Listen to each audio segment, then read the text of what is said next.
Dr. Klatz, recently in the New York Times, there was an article that implied that we really don't need to supplement with vitamin D, and also that we have enough calcium.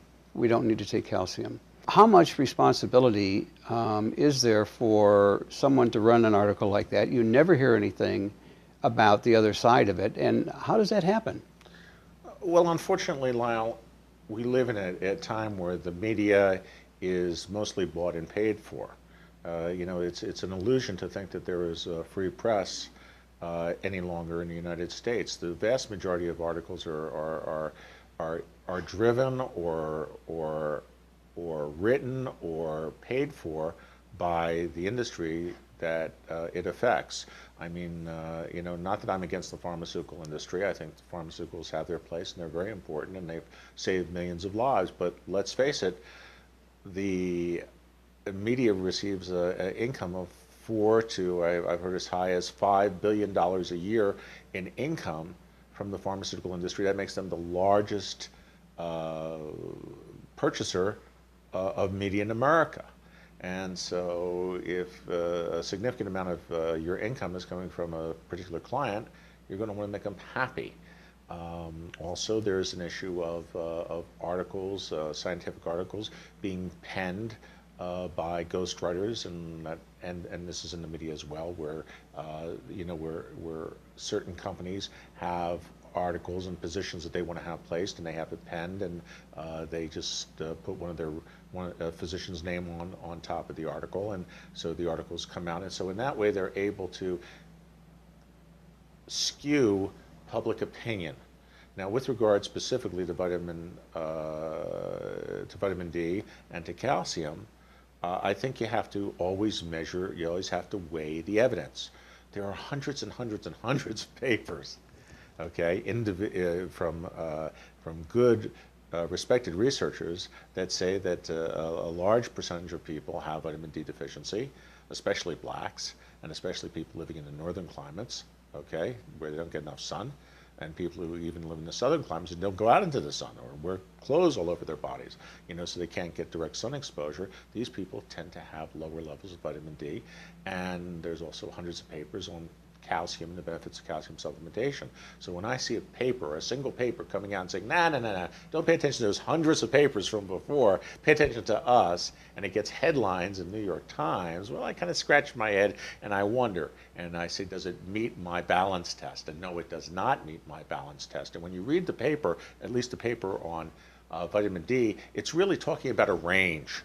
And it's saying that most people are within the range. But what they don't tell you is that when they say they're within the range, they're in the lower range. They're not in the upper range. And it's like RDA, recommended daily allowance.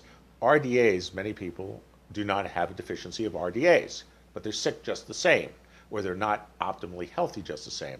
The difference between having just enough to be within the range of RDA or having the optimal amount is quite a difference, oftentimes 200, 300, 500% difference. So in this paper, they're talking about the range of vitamin D, and I suggest that the range that they're talking about is too low for optimal health. But they're saying it's okay because the majority of people are within the range, but the range is measured at very low levels. Do they have these same kind of programs aimed at the medical community?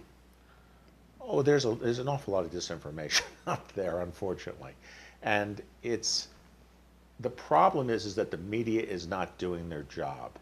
The freedom of the press was created by our forefathers in the Constitution for the purpose of the press protecting the public and providing the public the truth and being able to be watchdogs of industry that has gotten too big or too powerful, or government that has gotten too big or too powerful.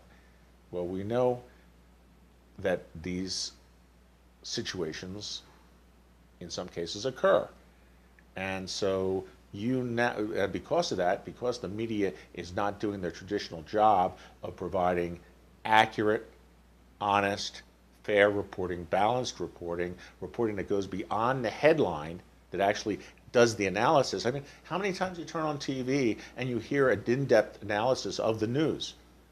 It's gone. It hasn't happened since the Vietnam War. There's no more people like Cronkite or Eric Sevareid or any of these other news commentators who did a deep analysis of the news. It's not there because all we get is headline news. All we get is soundbite news, and it's very easy to deceive the public with if you only read the soundbite. Where would you suggest that the average consumer could go to learn or get the information behind what the real story is? If the consumer wants to know the truth, if the consumer wants to be protected, he has to do his homework. And by doing his homework, you have to go to multiple sources. You have to read past the headline. Don't read one article, read multiple articles, and read multiple articles not from the same paper, but from different papers and even from alternative health or alternative news services. I get 80% of my information off the internet from alternative news services because I cannot, and I'm sorry to say this, but I cannot trust the mainstream media to tell me the full and the honest truth. I often have to times go to news services from outside the country, from overseas. If it's pharmaceutical information, I have to go to professional societies to read their analysis. I have to go to even competing organizations to read their analysis. You have to get it from at least 3 different sources, and not 3 sources in the same publication or in the same field. One has to be from here, one has to be from there, one has to be from here in order to really get an in-depth, honest view of what's going on. Or you have to listen to someone you trust, and that's someone who does do their homework and someone who is a commentator such as yourself, who looks deeply into these issues, or someone such as my favorite source is, of course, the worldhealth.net, www.worldhealth.net, which is the official website of the American Academy of Anti-Aging Medicine. We publish a longevity newsletter, which is a electronic magazine that, in fact, reports on the latest news and does analysis as well. Your current A4M meeting, yearly meeting here in Las Vegas, we're in Las Vegas today. Yes. There are 5,000 people attending it. Those are 5,000 people who want the information. They use that website. And so basically, hopefully, as things go along, these are also questions we can ask our doctors. Absolutely, because it's not just 5,000 people, it's 5,000 health professionals. The vast That's majority right. of them, 90% of them, are practicing physicians. So in reality, the American Academy of Anti-Aging Medicine is responsible. Right now we have 24,000 members worldwide in 110 countries. And we have, at this conference, 5,000 attendees. And we've trained over 100,000 physicians all around the world in the new science of anti-aging medicine. And as part of their training is their ability to critically analyze the news that is coming out in healthcare and the papers that are being published. And our doctors get a much broader view.